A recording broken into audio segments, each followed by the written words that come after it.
Thank you. Well, I'd like to start with a story. It's a story that many of us know. All right. Go ahead and click forward there. It's about a Jewish journalist, a Shinto philanthropist, a Christian nonprofit organization changing healthcare for a Buddhist nation.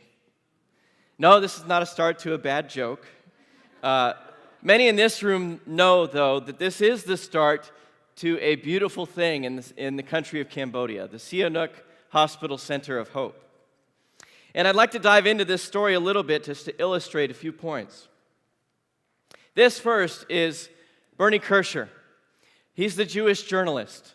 He's a German-born Jew whose family fled Nazi Germany. As a young child, he moved to the United States, where he got educated and graduated from college and became a newspaper man, working for Newsweek magazine. And he went on to be the bureau chief in Asia. This here is Toshu Fukami.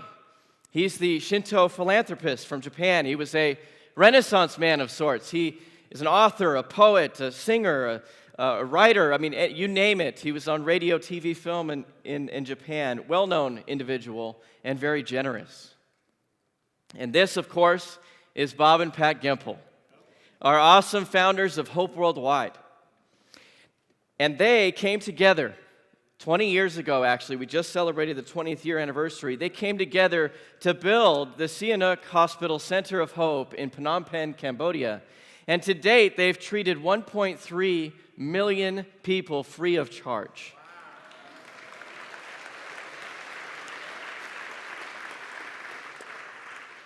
Now, this is a story that is amazing, but you look at this dynamic team and you say, well, how did they come together? How did this team come together to do such a great thing in the world? And it's a very interesting story, but it starts with an ad in a Japanese newspaper. And so I'll tell the story for Bob and Pat here. They can fact check me here. But Bernie Kirscher, being a newspaper man, was traveling around Asia, covering stories, and he had covered a story in North Korea. And they had just had a terrible flooding, which caused a famine. And he came back to Japan, where he had lived, and he was wanting to do something about it. He had the heart to respond, to do something. And so, what does any good newspaper man do? He put an ad in the newspaper in Tokyo. Of course, Bob and Pat Gempel happened to be visiting friends in Japan, and they came across this ad, and of course, Bob and Pat, being the social entrepreneurs that they are, responded. They said, yes, we can help get humanitarian aid into North Korea. And of course, Mr.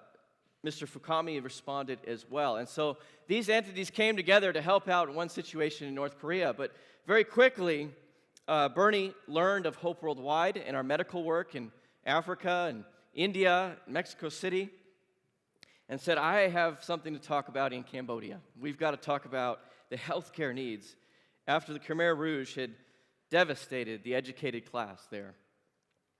And so this was a story of innovation, of people coming together from different backgrounds, different origins, to do so much good. And all of that came about by an ad in the newspaper. Now think about what we can do with the devices and the technology that we have today. Not this technology, but cell phones.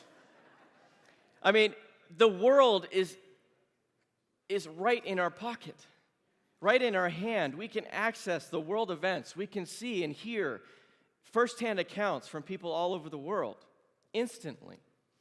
And these devices have been talked about how they can cause evil in the world, and there's lots of trouble that's come from them. But I believe God has a plan for technology.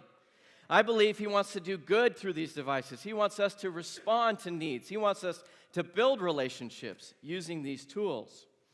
And it's amazing because the statistics show that 66% of the world population now accesses the internet through a mobile device. I pulled up the map on this, and the statistics are across the globe. In poorer countries, in richer countries, it's 50, 60% across the board. there is a lot of access going on through a mobile handheld device. And so people are able to tell their stories. Others are able to read their stories. And it's so powerful that we can connect in these ways. And so if so much good can come of a newspaper ad, think about the good that we can do through our technology. And at Hope Worldwide, we're thinking about this in deep and great ways. We want to connect our communities. I mean, this is great being in the same room, people from all over the world. But throughout the rest of the year, we need to be connected. We need to hear from one another, see the videos, read the stories, talk to one another, and technology is allowing that. One of the things that we're bringing on at Hope is the community of hope. We're building an online community, and we love all of you to join this community. This will be a place where we can share stories, share news. It's a way to see what's going on, engage, connect, and respond. We can volunteer, we can donate, we can do something. And so we're striving at Hope to definitely put technology into the center of what we're doing so that it can help us accomplish so much more. I have another story to tell, a story about Susan Correa. She's a sister in New York. She's in the fashion industry and has been for many years and done very well. Well, 2 years ago, she decided, I want to be in business. I love this, but I want to have more purpose with what I'm doing. And so she set out 2 years ago to start her own clothing line, and she started a clothing line called Art in Eden. It's a children's clothing line. And she sources the materials in responsible ways and puts it together. But she came to Hope Worldwide and said, I'd like to donate a percentage per garment sold to your mission. How can I help? Where can I help? And currently she's helping the community service brigades as they go throughout Latin America and provide vitamins for kids. And she has bold dreams. She's a great entrepreneur, but she's putting her business in a position to do great good socially as well. This is a trend all over the world. If you look at the for-profit industry, they are coming around too. They're looking at people and the planet. In the same time, they're looking at profit. And this is a wave that's coming. And what we're doing is we're putting in the center of all this purpose. Business as mission versus just business as a living. And so I'm excited about this. I'm excited to see so many try to engage the work that we're doing. And it is on the uprise, and it's so encouraging. I want to share a little bit here. I'm not sure how many know this, but we have many corporations among the Fortune 500 that support Hope Worldwide's work. So I've shown a couple here. These are just some of the various corporations, companies that are supporting Hope's work in many ways. And so there is a wave of support coming from for-profit help. I want to share a story here about Apple. You see there in the center.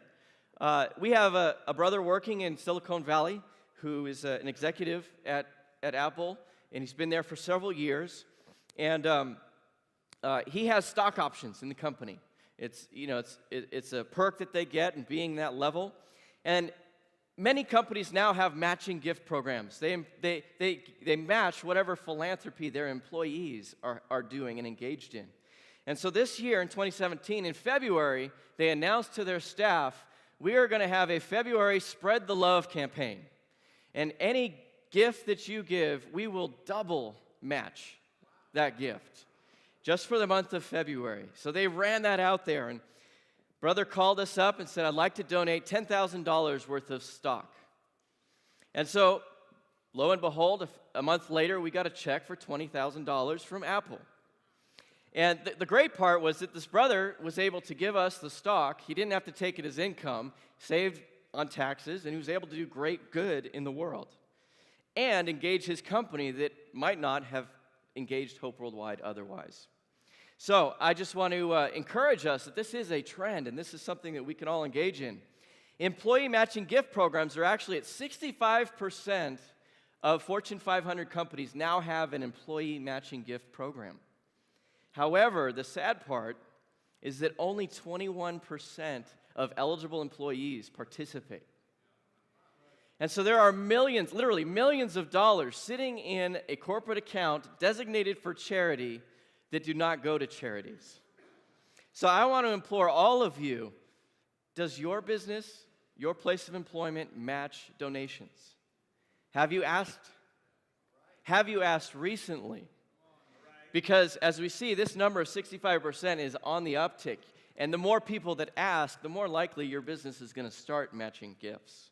So this is an incredible opportunity for every one of us to double our impact if we'll engage. It's usually a form, you submit it to HR, and then you just notify them when you make a donation. It's that simple, and we can double the impact of our giving. Lastly, I just want to tell you a story. It's a story, did I ever tell you the story about how we found $200,000 under 25 tons of garbage? Probably haven't heard that one. So before I came to Hope Worldwide a year and a half ago, I worked at a hospital, St. Jude Medical Center, and we received a phone call from an attorney. And their client had passed away. She was 80 years old. Her name was Dorothy. And she had left St. Jude in her will. And so we met the attorney gleefully down at the house, and he was going to open the door for us, give us the keys. But when we saw him, he had a sheepish look on his face. And when he opened the door, we found out why. There were 4 feet of garbage throughout every room in this house. And the smell just hit you like a ton of bricks.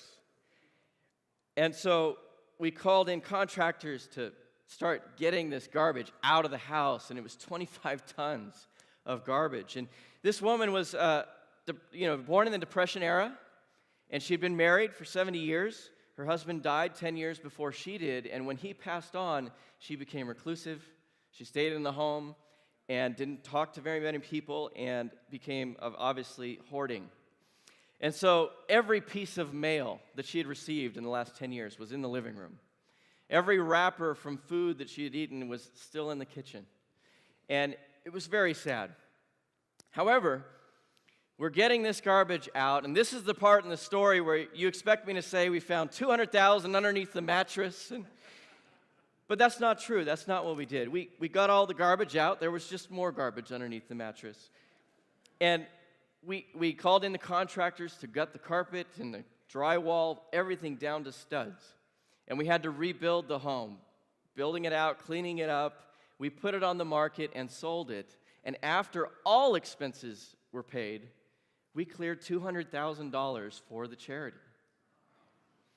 And the reason I share this story is because when we talk about estate giving or legacy giving, end-of-life giving, there are 2 excuses that many people put out there, almost everybody. Number 1, I don't want to talk about death. Let's just not talk about death. We prefer not to talk about the end. But number 2, and this is where maybe it affects more in this room, is I'm not going to have anything left to give. And, honestly, for this group, we are givers. You guys are so generous. You're so giving during your lifetimes. But what the truth is most people have something at the end of their life. They have some assets that they've accumulated, and it can add up. And so this is something we have to overcome if we're going to obey the Scriptures about stewarding our resources and taking care of multiple generations, our kids, our children's, our grandkids. The churches that we live in and are a part of, the mission societies, Hope Worldwide, these types of gifts can help so many, and it can take care of everything we care about. If we'll just take the time and invest in making a will or meeting with the financial planner and getting these details squared away. And there are many attorneys available in lots of cities, financial planners available. Hope Worldwide will have lots of plan giving, estate giving information on our website. It can be anything from a simple bequest. And to share how simple this is, now, not all is simple in setting up your legacy, but for a simple bequest, it's pretty simple. I tweeted it out just to show how simple it is. 140 characters. Adding this to your will can help Hope Worldwide, can help your church, can help your mission society. And so we all need to think about that and set up for the future. So in closing, I want to cover, all right, if we can't go forward here. First, I want us to engage and connect. Join the community of hope. Second, we want to double our impact by seeing if we have employee matching gifts available. And lastly, create your will of trust. Let's leave a legacy of hope, not just by how we live, but even after we're gone. Thank you very much.